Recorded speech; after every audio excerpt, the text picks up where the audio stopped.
पता है अभी अभी इंटरव्यू देकर आए हैं। यस, अभी अभी हॉल से निकले हैं और अभी से ही शोर मचना शुरू हो गया। शोर कैसा, दिमाग में भी और पेट में भी। डर लग रहा है अब कि भैया हमारा इंटरव्यू क्लियर हुआ नहीं हुआ, क्या हुआ और अब क्या करें, क्या करना चाहिए हमें। ऐसे में मन तो कर रहा है कि इस इंटरव्यूअर को मैं बाहर ले जाऊं साइड में और पूछूं भैया क्लियर करने वाला है नहीं करने वाला है, ये जॉब मुझे दे रहा है नहीं दे रहा है। ऐसा ही कुछ सोच रहे हैं। अगर इंटरव्यू देकर आए हैं तो सही आए हैं, क्योंकि आज हम साथ में मिलकर ये डिस्कस कर लेंगे कि इंटरव्यू देने के बाद हमें ऐसी क्या चीजें हैं जो करनी चाहिए। Hello everyone, this is Sugandha and you watching ready to get update and welcome back to my channel. और आज हम डिस्कस करने वाले हैं what to do after interview, what steps you should take or what all you should do after giving an interview, after preparing for an interview।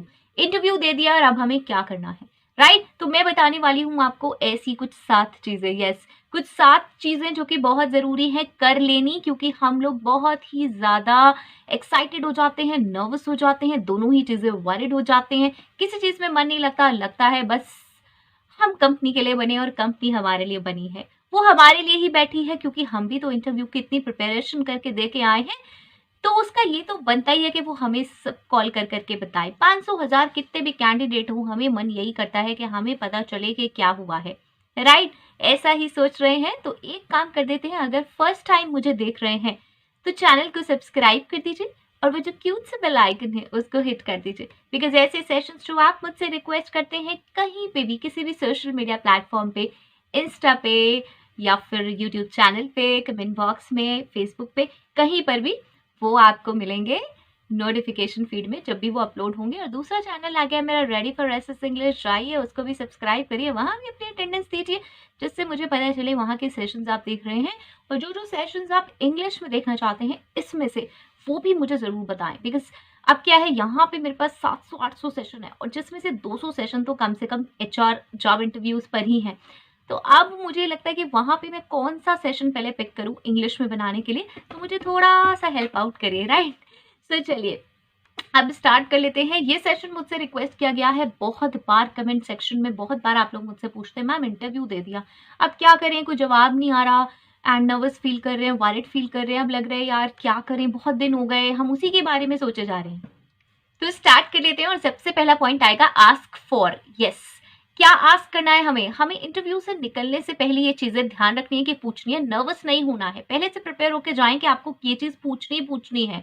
Because क्या होता है, हम मूव आउट कर जाते हैं इंटरव्यू हॉल से और उसके बाद हमारे पास बहुत सारी क्वेरीज होती हैं और वो सॉल्व करने के लिए कोई होता नहीं, हम कॉल्स करते हैं तो कॉल पे बात नहीं हो पाती है उस तरह से, राइट। तो क्या पूछना है हमें, यस ये इंपॉर्टेंट है कि क्या पूछना है। तो सबसे पहले हमें पूछना है फर्दर इंटरव्यू प्रोसेस। यस, ये हमें हमेशा माइंड में प्रॉब्लम करता रहता है कि कहीं कोई और इंटरव्यू प्रोसेस तो नहीं है, तो ये पूछना ज़रूरी है कि कोई और इंटरव्यू प्रोसेस तो नहीं है। उसके बाद शॉर्टलिस्टिंग कितने समय में हो जाएगी, बिकॉज घर आके हमें ये लगता ही है कि यार पता नहीं कितने दिन में आंसर आएगा, क्या होगा, तो हमें ये पूछ लेना चाहिए वहीं पर ही कि शॉर्टलिस्टिंग कब आएगी, हमें जो रिस्पॉन्ड मिलेगा वो कैसे मिलेगा, ईमेल से मिलेगा, कॉल से मिलेगा, या हम आपको कॉल कर सकते हैं 2 या 3 दिन बाद या नहीं। नाउ ये जो क्वेश्चंस मैं आपसे कह रही हूँ, ये क्वेश्चंस आपका एक इंटरेस्ट भी शो करते हैं। आपने इससे पहले एक सेशन देखा होगा जिसमें मैंने बताया था कि कैंडिडेट इंटरेस्टेड है नहीं है, उसे कैसे ट्रेस आउट करें इंटरव्यू प्रोसेस में। तो ये सारे क्वेश्चंस कैंडिडेट पूछेगा तो हमें जो इंटरव्यूअर है उसको फील होगा कि ये इंटरेस्टेड है अभी भी, खाली ऐसा नहीं है कि हाँ भाई इंटरव्यू दे दिया और देखेंगे होता है नहीं होता है। ओके, सो आपको ये क्वेश्चंस करने हैं उनसे, जिससे कि पता चले कि आप एक सीरियस कैंडिडेट हैं जो कि इंटरेस्टेड हैं और आपको आंसर चाहिए, राइट। सो उनके भी माइंड में ये चीज़ रहेगी शॉर्टलिस्टिंग करते समय, सिलेक्शन करते समय कि यार ये कैंडिडेट इंटरेस्टेड था, इसने मुझसे क्वेश्चंस पूछे थे। और आपका भी ये डाउट क्लियर होगा कि कोई और इंटरव्यू प्रोसेस है या नहीं है, या फिर वो आपको कब शॉर्टलिस्ट करके रिप्लाई करेंगे, ईमेल पे रिप्लाई आएगा, कॉल पे आएगा, या फिर हम पूछ सकते हैं नहीं और कितने टाइम में हम कॉल कर सकते हैं, कॉल बैक कर सकते हैं। इससे आप एक रिस्पॉन्सिबिलिटी भी दे रहे हैं इंटरव्यू को कि आप ये कह रहे हैं कि अगर 5 दिन में कॉल करनी है या 4 दिन में कॉल करनी है तो वो आपको कॉल करेगा, राइट। तो हमारे माइंड में, ये इंटरव्यूअर के माइंड में रहेगा यार इसकी कॉल आएगी, तो जवाब हमें ध्यान रखना है, तैयार रखना है कि क्या होगा और हमें प्रोसेस में लगे रहना है, राइट। सो जरूर पूछिए ये क्वेश्चन। सेकेंड, उसके बाद दूसरी सबसे इंपॉर्टेंट चीज जो निकलते ही हमें करनी है, हम हॉल से बाहर आ गए, अब हमें क्या करना है, सबसे पहले ना अपने फ्रेंड्स को कॉल लगा देनी है, घर पे कॉल लगा देनी है, या किसी और स्पेशल को कॉल लगा देनी है और उसे पूरा हाल बता देना है। नहीं, ये नहीं करना है, किसी को कॉल नहीं करनी है। जो चीज़ें इंटरव्यू से लेके आए हैं उसको नोट डाउन करना है। प्लीज़, प्लीज़, प्लीज़ इस चीज़ का ध्यान रखें। बहुत सारे लोग क्या करते हैं, इंटरव्यू हॉल से निकलते ही वहीं से शुरू हो जाते हैं। इनफैक्ट वो कंपनी से भी बाहर नहीं हुए होते हैं। I have seen so many people halls के बाहर से स्टार्ट हो जाते हैं कॉल लगाना, हाँ हो गया मेरा इंटरव्यू, अच्छा हो गया, ये बुरा हो गया, ऐसा हो गया। आप आधी चीज़ें लॉस्ट हो जाती हैं आपकी। what you have to do is you have to note important things, important questions, important जो चीज़ें आपसे ऐसी पूछी गई जो आपको नहीं पता थी, आपको उस वक्त ध्यान थी, बाद में आपको ध्यान ही नहीं रहेंगी। आपने कोई क्वेश्चन मिस आउट किया अंदर, राइट, और आपको ध्यान आया कि यार ये क्वेश्चन मुझसे पूछा गया था, स्किल बेस्ड था, कोई चीज़ ये मुझसे चाह रहे थे, सर्टिफिकेशन कोर्स या फिर कोई स्किल चाह रहे थे स्पेशली, और वो मुझे नहीं आती थी। Please note it down, because जो इंटरव्यू का प्रोसेस है उसके टाइम होने में आप उसे सीख सकते हैं, नेक्स्ट कंपनी में जाने से पहले सीख सकते हैं कि इस जॉब प्रोफाइल के लिए ये चीज़ पूछी जा रही है। अदरवाइज आपको फिर ध्यान नहीं रहेगा। मुझे बहुत सारे लोग मैसेज ये कर रहे हैं कि मैम मैंने इंटरव्यूज़ बहुत सारे दे दिए और मैं अप्लाई कर रहा हूँ, मुझे समझ नहीं आ रहा है कि क्या प्रॉब्लम हो रही है, कहाँ प्रॉब्लम आ रही है। तो प्रॉब्लम वही एनालिसिस की आ रही है कि आप उस चीज़ को एनालाइज नहीं कर पा रहे कि जब आप वहाँ इंटरव्यू में गए तो आपसे जो चीज़ें पूछी गई उनका आप प्रॉपर आंसर नहीं कर पाए, तो अब उन्हें कैसे इम्प्रूव किया जा सकता है।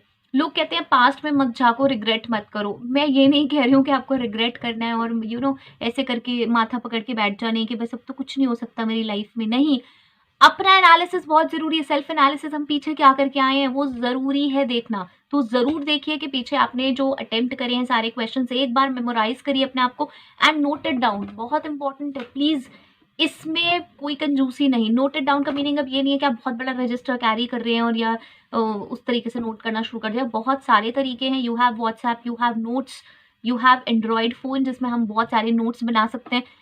टाइप आजकल सब चैटिंग से बहुत ज़्यादा अच्छा करना जानते हैं, तो वो आप कर ही सकते हैं। तो you can write bit points, मतलब छोटे छोटे पॉइंट्स। ऐसा नहीं है कि आपको पूरी कहानियां लिखनी है, what do you mean by, ऐसे कोई क्वेश्चंस नहीं लिखने हैं आपको। जो जो चीज़ें आपको लगी इंपॉर्टेंट थी, कुछ क्वेश्चंस थे, आपने उनके पॉइंट पॉइंट पॉइंट डालिए, आपको फिर समझ आ जाएंगे। घर जाके उसको हाँ एक जगह प्रॉपर नोट कर लीजिए। इतना काम कीजिए अपने ऊपर, प्लीज़ कीजिए, करना स्टार्ट कीजिए।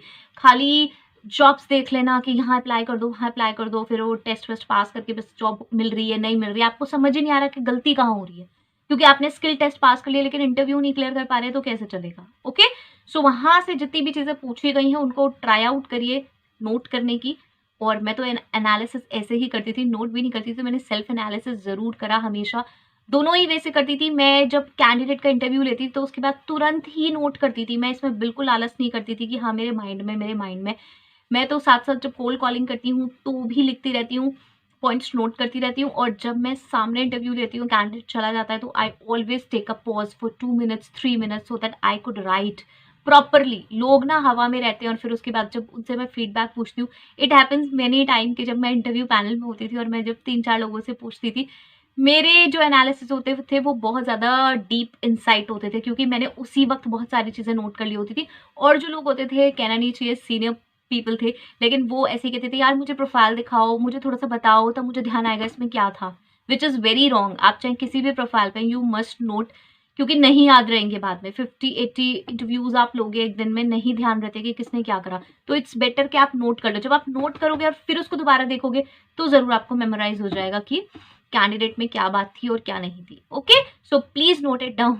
मैं इसलिए डीपली बता रही हूँ। अब आप देख सकते हैं, मैं as an HR point of view भी बता रही हूँ, as a job seeker point of view भी बता रही हूँ। दोनों ही चीज़ें, बिकॉज़ मेरे यहाँ दोनों ही क्राउड हैं, दोनों ही तरीके के लोग यहाँ पर हैं, इसलिए इन सारी चीज़ों को ध्यान रखें। अरे हाँ, हाँ, इसके साथ ना कुछ और भी चीज़ें रह गई जो आपको ध्यान रखनी है। अगर आपसे कोई स्पेसिफिकली चीज़ माँगी गई है कि मेल के थ्रू आईडी प्रूफ दे दीजिएगा कुछ, तो वो भी नोट कर लें। अगर उन्होंने नेक्स्ट इंटरव्यू डेट बताई है तो भी नोट कर लें। ऐसा ना हो कि आपके माइंड से उतर जाए कि यार इंटरव्यू डेट कुछ बताई तो थी लेकिन अब मुझे ध्यान नहीं है।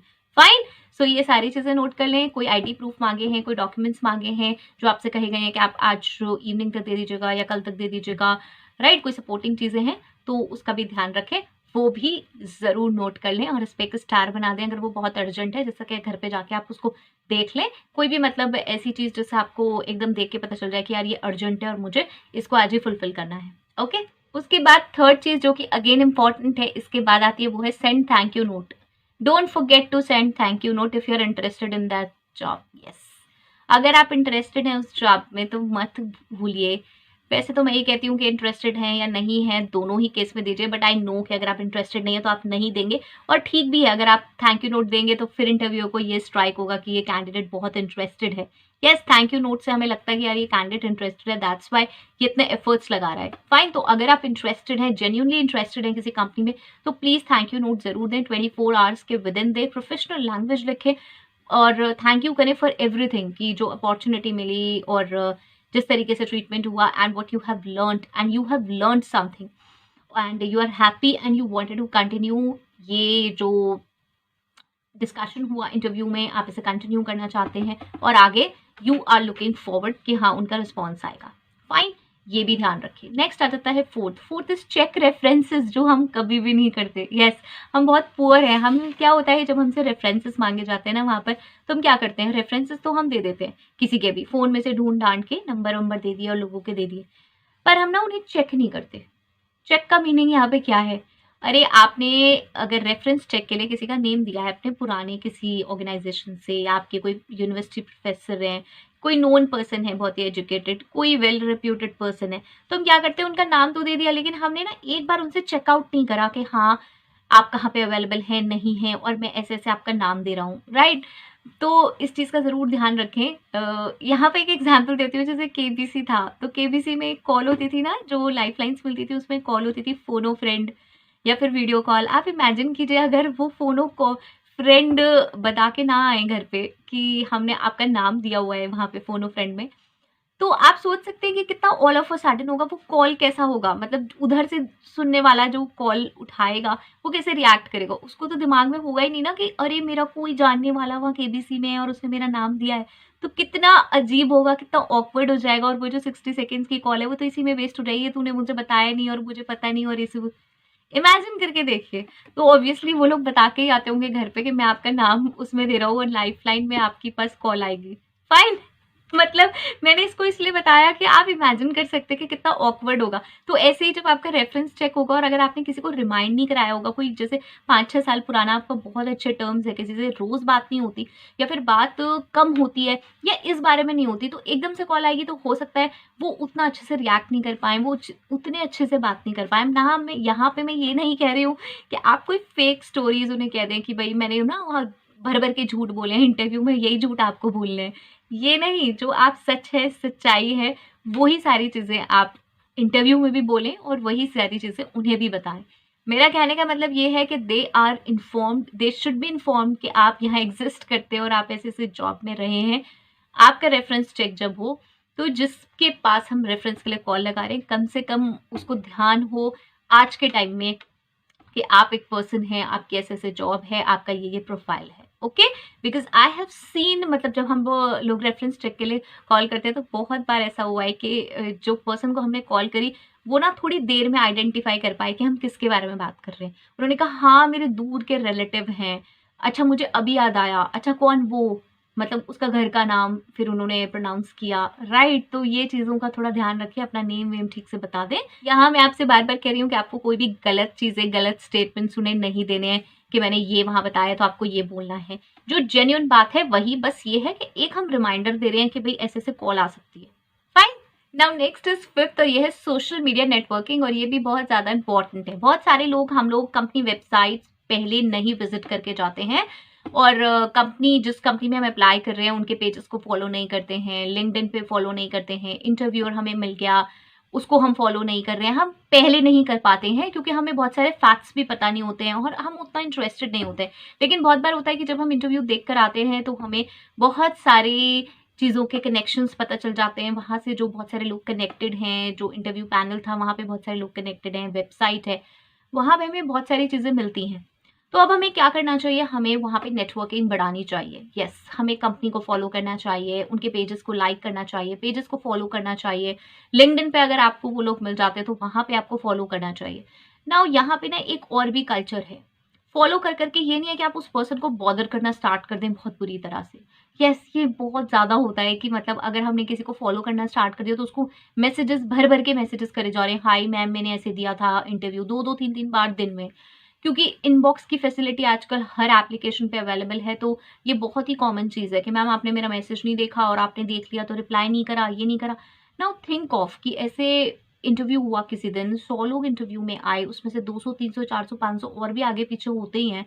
अगर ऐसे हम वही रिप्लाई करते रहेंगे, लिंक्डइन पे अगर मुझे कोई फॉलो कर रहा है और वो मुझे इनबॉक्स में मैसेज कर करके हमेशा यही पूछता रहेगा कि ma'am hi, how are you, और आपने मेरा मैसेज नहीं देखा और आपने मुझे रिप्लाई नहीं करा और मेरा इंटरव्यू कैसा था, ये था, तो क्या इज इट पॉसिबल? आप खुद सोच के देखिए, आप एक पर्सन है, नॉर्मल पर्सन सोच के देखिए अपने आप को। आपके पास रोज ऐसे 50-100 लोग अगर हर समय मैसेज करते रहें, आज आपने मॉर्निंग रिप्लाई कर दिया कि हाँ we will get back to you, अगर मैंने आज रिप्लाई कर दिया, आपने रिप्लाई कर दिया आज we will get back to you किसी को, वो फिर इवनिंग पूछ रहा है आपसे, फिर दोबारा नेक्स्ट डे पूछ रहा है, फिर पूछ रहा है, तो क्या ये पॉसिबल है? नहीं, उसका एक वे है।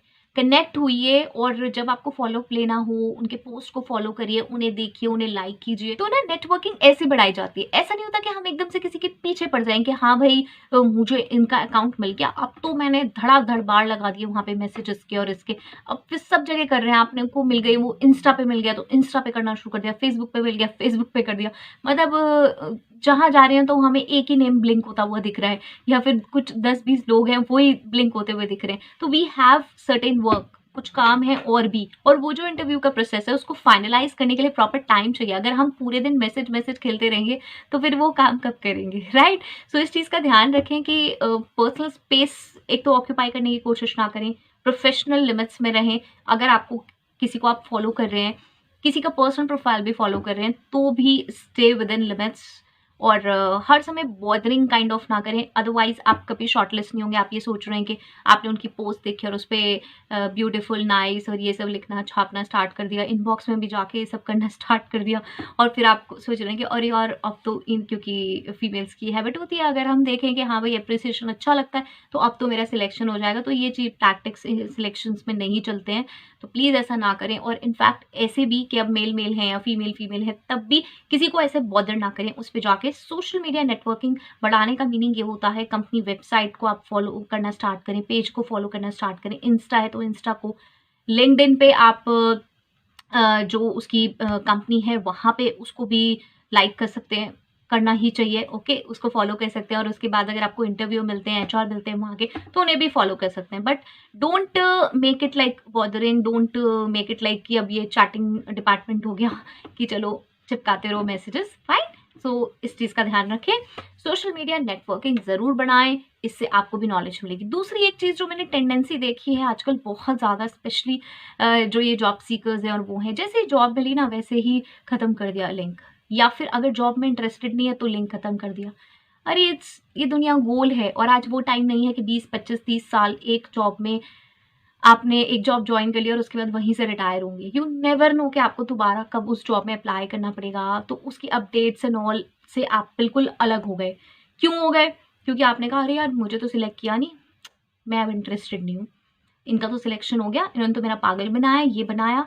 अगर हर कैंडिडेट जो इंटरव्यू में आया है वो ऐसे ही सोचने लगेगा मेरा पागल बनाया और ये बनाया, हर कैंडिडेट को तो नहीं चूज़ कर सकते ना यार, नहीं कर सकते। आप एचआर हैं तो आप खुद भी समझ सकते हैं कि कैसे चूज़ कर सकते हैं। और आप एचआर भी नहीं है तो भी सोच के देखिए कि हम खुद भी जब कोई चीज़ पिक करते हैं तो एक चीज़ पिक करते हैं ना, ऐसा तो नहीं है कि हम 10 चीज़ें पिक कर सकते हैं। हमारे पास ऑप्शन है कि जी मैं 10-50 चीज़ें ले आई। जब मुझे कोई एक चीज़ परचेज़ करनी है तो मैं चाहे कोई भी एक ब्रांड चूज़ करूँगी ना। Now this is materialistic versus human being, but मैं आपको ये बताना चाहती हूँ कि चॉइसेस बहुत सारे बेसिस पे की जाती हैं। तो उसका मतलब ये नहीं है कि आप बिल्कुल उसको फिर कट ऑफ कर लें, फिर आप उसके सारे पेजेस को अनफॉलो करना स्टार्ट कर दें, ये कर दें, वो कर दें। अगर वो अच्छी ब्रांड्स हैं, अच्छी चीज़ें हैं तो प्लीज़ उसका पार्ट बने, और अगर आप कभी पार्ट बनना चाहते हैं तो हो सकता है फ्यूचर में भी आपको वो जॉब्स मिल सकती हैं। तो कनेक्टेड रहें, स्टे कनेक्टेड। ऐसा नहीं है कि एकदम से छोड़ दिया। जैसे बहुत सारे लोग, आज मुझे ये चैनल से फ़ायदा हुआ, फिर उसके बाद अब नहीं है, तो ऐसे उसको छोड़ दिया, फिर उसकी बुराई करनी स्टार्ट कर दी, वहाँ पे तो ना ऐसे ही होता है, वहाँ पे यही होता है, वही होता है। क्यों क्यों कर रहे हैं, राइट?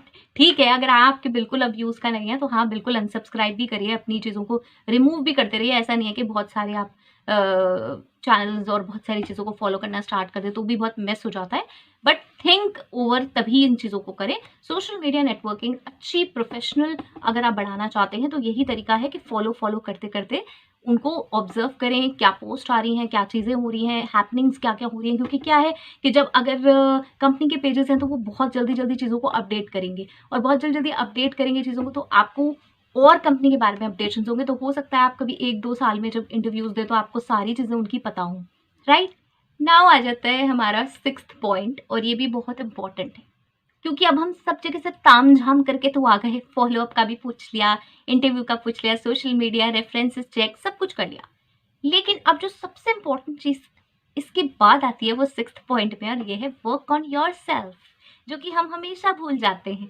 हम सबको टैप करना स्टार्ट कर देते हैं, मेरा इंटरव्यू का क्या हुआ, ऐसा हुआ, वैसा हुआ, यार कोई रेफरेंस निकालो, कोई कनेक्शन निकालो, बस किसी चैनल वाले को पकड़ लो, किसी एचआर को पकड़ लो, कहीं से कुछ हो जाए। लेकिन जो एक्चुअल मुझे चाहिए, जो मेरे को अपने ऊपर काम करना है, वो मैं नहीं कर रही हूँ। Work on yourself. जो भी एनालिसिस आपने करा है, जो आपको समझ आया कि हाँ भाई कहाँ मैं फेल हुई थी, देखिए ये चीज़ सबको पता होती है कि मैं कहाँ गड़बड़ कर रही हूँ। अगर आप यही नहीं समझ पा रहे हैं कि मेरी गड़बड़ कहाँ हो रही है, तो you need a check. Yes, you need a check, you need a self check. Analyse yourself. वो लोग कैसे बात कर रहे थे और आप कैसे बात कर रहे थे, क्या डिफरेंस है, क्या गैप है। Forget about experience. Yes, forget about experience. उनका गेस्चर, उनका बॉडी लैंग्वेज, आपका कैसा था, आपका प्रेजेंटेशन कैसा था। अब यहाँ पर नेगेटिव भी हो सकता है उनका काफ़ी खराब हो, मतलब वो बहुत स्टाइलिश हो, ऐसे हो वैसे हो, तो उन चीज़ों पे हमें ध्यान नहीं देना है। हमें उन चीज़ों पे ध्यान देना है जो कि पॉजिटिव है। हमारे प्रोफाइल के अकॉर्डिंग क्या-क्या चीज़ें चाहिए थी और वो नहीं थी। वो कब अपग्रेड करेंगे? किसी के बताने से कुछ नहीं होगा। अगर आपको किसी रेफरेंस से जॉब भी मिल जाएगी ना, मैं चैलेंज करती हूँ, कुछ समय बाद आपको प्रॉब्लम होनी स्टार्ट हो जाएँगी जॉब में। Nobody will like you first of all, अगर आपने सिर्फ रेफरेंस से जॉब मिल गई और आपको कुछ नहीं आता। आई नो ऐसे-ऐसे बहुत सारे लोग हैं जो ऐसे बहुत साल-साल तक काम करते रहते हैं रेफरेंसेस पे, but I am not talking about them. अगर आपको जेन्युइनली कुछ लाइफ में अचीव करना है तो वो सीख कर ही कर सकते हैं, और दूसरा कोई शॉर्टकट नहीं है उसका। There is no shortcut. चाहे आप कुछ भी कर लें, लेकिन आपको चीज़ें सीखनी पड़ेंगी अपनी जॉब की। जो जॉब की रिक्वायरमेंट है वो फुलफ़िल करनी पड़ेगी, तभी आप जॉब में रह सकते हैं। ओके?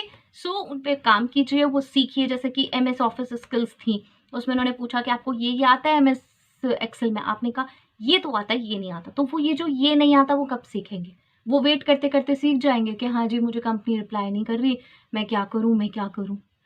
तो वो सीखिए, ओके? और उसके आगे की भी चीज़ें सीखिए, एक्सप्लोर करिए कि भई जॉब डिस्क्रिप्शन में क्या चीज़ें थी, मुझसे क्या पूछी गई, मैं कहाँ लैग कर रहा था। गुड कम्युनिकेशन स्किल्स, मुझे बहुत सारे लोग कहते हैं कि मैम इंटरव्यू दे के आ गए, स्किल्स अच्छी नहीं थी। अब तो समझ आ गया ना यार, नहीं थी, तो क्यों नहीं अपग्रेड कर रहे हो अपने आप को? करो, प्लीज़। दूसरा इंटरव्यू जाने से पहले अपने आप को अपग्रेड कीजिए, बहुत ज़रूरी है, ओके? इसी के बाद कंपनी के बारे में जानिए, प्रोफाइल के बारे में और जानिए, बिकॉज़ हो सकता है आपको सेकंड चांस मिले, तो उसके बाद आपसे पूछा जाए कि भई अब क्या है? क्योंकि होता है बहुत बार, हम जानना चाहते हैं कि इस ड्यूरेशन में, ये जो ड्यूरेशन रहा 1 हफ्ते का या 10 दिन का, 15 दिन में, यार कैंडिडेट में कुछ इम्प्रूवमेंट आया या नहीं आया, या वो वैसे ही सोता हुआ है जो पहले आया था? मतलब हो सकता है कि कुछ चांस बन जाए, तो वो कैसे बनेगा? वो तभी बनेगा ना जब आपने कुछ अपने अंदर चेंज किया होगा, ओके? सो वो भी जान लीजिए। और दूसरा रेज़्यूमे ऑल्टरेशंस, यस। हो सकता है आपको समझ में आए कि रेज़्यूमे में कुछ ऑल्टरेशन ज़रूरी थे, कस्टमाइज़्ड रेज़्यूमे ज़रूरी था, तो उसको भी करते रहें, उसको ज़रूर करें अपने प्रोफ़ाइल के अकॉर्डिंग, अदरवाइज़ फिर वो चीज़ें लैक होंगी। रेज़्यूमे अगर अकॉर्डिंगली नहीं होगा जॉब के, तो बहुत ज़्यादा दिक्कत होगी। बहुत हाई-फ़ाई और इस टाइप के कोई हमें रेज़्यूमे नहीं बनाने होते हैं, बट हाँ, कुछ चीज़ें हैं जैसे कि कस्टमाइज़ करना मैं कहती हूँ कि उसके अकॉर्डिंग कवर लेटर बनाएँ, जॉब के अकॉर्डिंग करियर ऑब्जेक्टिव चेंज करें, वो सारी चीज़ें ज़रूर चेंज करें। ओके, लास्ट आ जाता है 7th, और ये है wait, follow up and move on. Yes, बहुत सारे लोग स्टिक हो जाते हैं, बस यही कंपनी हमारे लिए बनी है और हम इस कंपनी के लिए बने हैं, तो ऐसा कुछ भी नहीं है। वेट कीजिए एक रीज़नेबल टाइम तक, उसके बाद फ़ॉलो अप लीजिए। आपको पता है फ़ॉलो अप कब लेना है, आप पूछ के आए हैं, नहीं है तो भी आपने पता है आपको कि अब फ़ॉलो अप कब लेना होता है, 2, 4-5 दिन, 5 डेज़ प्लस पे आप फ़ॉलो अप लीजिए, ओके? अगर आप कनेक्ट हो गए हैं किसी से तो वहाँ पे फ़ॉलो अप ले सकते हैं, लेकिन professional kind of follow up ही लीजिए, वो ज़्यादा बेटर है। ऐसे नहीं कि चैट बॉक्स में आप चैट कर रहे हैं, जैसा मैंने पहले भी बताया, ऐसा ना करें। उसके बाद मूव ऑन, यस। उसी पे स्टिक मत रहिए, उसको इतना माइंड पे मत लीजिए। There are so many companies, so many jobs. अपने आप को अपग्रेड करिए जैसे कि आप कर रहे हैं, दूसरे प्रोफ़ाइल पे जाइए। हो सकता है आपके पास कभी और वहाँ से जॉब आ जाए तो तब देख लीजिए, लेकिन उसको इतना माइंड पे मत लीजिए, क्या हुआ, क्या हुआ, क्या हुआ? बहुत सारे लोग 10, 15, 20 दिन, 1 महीने तक मैंने वहाँ इंटरव्यू दिया था, पता नहीं क्या हुआ? पता नहीं क्या हुआ यार, वहाँ से कोई जवाब ही नहीं आया। अरे आप कब तक उसके बारे में सोचते रहोगे? आगे बढ़ो। इतने सारे कैंडिडेट्स होते हैं, मूव ऑन, कहीं न कहीं टकराएँगे आप। बिल्कुल टकराएंगे, ऐसा नहीं है कि कहीं जॉब मिलेगी ही नहीं। फाइन। सो आई होप से बेनिफिशियल होगा, हेल्पफुल है, मुझे ज़रूर बताएं। नेक्स्ट वीडियो तक के लिए ऑल द वेरी बेस्ट। और आप सारे सेशंस देख नहीं रहे हैं, यस देखते रहें, सारे सेशंस बहुत फ्रूटफुल हैं। Fine. So thanks for watching, bye bye.